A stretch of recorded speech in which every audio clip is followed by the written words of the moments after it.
Welcome! Today we're cracking open the consultant's playbook for peripheral nerve issues. We're going to focus on those critical why questions that really separate the experts from everyone else in clinical practice. All right, let's just dive right in. We're going to tackle two of the absolute trickiest treatment questions you're going to face, whether you're on the wards or in an exam. So stop and think about this for a second. Your patient is in pain, right? But you're giving them a powerful anti-inflammatory. What exactly is the target here? What are we trying to achieve? And here is the absolute key. The pain isn't just some abstract signal, it's a mechanical problem. You've got inflammation and swelling that are literally squeezing the nerve root. So steroids go right to the source of that pressure and reduce it. See? We're treating the cause, not just masking the symptom. Now, this is one that trips a lot of people up. I mean, we're obviously not treating depression here, so what's the neurological reason for using this kind of drug for nerve pain? So here's the brilliant part. We're not actually targeting the peripheral nerve at all. We're working centrally, up in the brain. What these drugs do is they crank up the volume on the brain's own natural pain-blocking system. It sends signals down the spinal cord to shut the gate on those pain messages before they even get to our conscious awareness. It's pretty amazing. Okay, so understanding the treatment is one thing, but now we have to talk about the stakes. What happens when things go wrong? What's that downward spiral that we are trying so hard to prevent? And this table just lays it all out.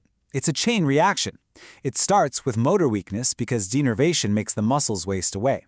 Then, because you lose that protective sensation of pain, you get burns, you get pressure sores. The autonomic fibers get disrupted and you see it on the outside, glossy skin, swelling. And finally, that relentless chronic pain physically changes the brain's chemistry, leading to depression and anxiety. You can see how each stage just feeds the next. All right, so now that we're clear on the risks, let's shift gears and talk about recovery. Because a patient's first question is always going to be, Doc, will I get better? So let's look at the factors that actually decide that. You know, a patient's prognosis isn't some roll of a dice. It's actually pretty predictable based on these key factors. For the type of injury, neuropraxia is like the nerve is just bruised. It's stunned, but the wire is still intact. Neurotremesis, that wire has been cut. So a minor compression injury that's caught early in a young person, they have an excellent prognosis. A severe cut in an older patient that's been ignored for months, that is a much, much tougher road to recovery. It all comes down to the what, the when, and the who of the injury. And when that recovery finally begins, this is the number to remember. This is the speed limit for nerve regeneration. We're talking 1 to 3 millimeters per day. This is not a sprint, it's an absolute marathon. It means recovery takes months, sometimes even years, of that slow, steady progress. So because recovery is so painstakingly slow, prevention becomes everything. How do we stop these issues from ever happening or from getting worse? Well, we think about it in 3 distinct stages. And this framework is just incredibly helpful. Primary prevention, that's about stopping the problem before it even starts. You know, better desk setups, getting diabetes under control. Secondary is all about catching it early, recognizing that first sign of numbness before it becomes a chronic problem. And tertiary? Well, that's damage control, using rehab and orthotics to keep a weak foot from turning into a permanent deformity. Okay, let's pull all this together with a quick rapid-fire review. These are the core concepts that you absolutely, positively have to have at your fingertips. First up, mononeuritis. Simple. Mono means one. It's one single inflamed nerve. Your textbook example is classic carpal tunnel syndrome. Next, we zoom out to plexitis.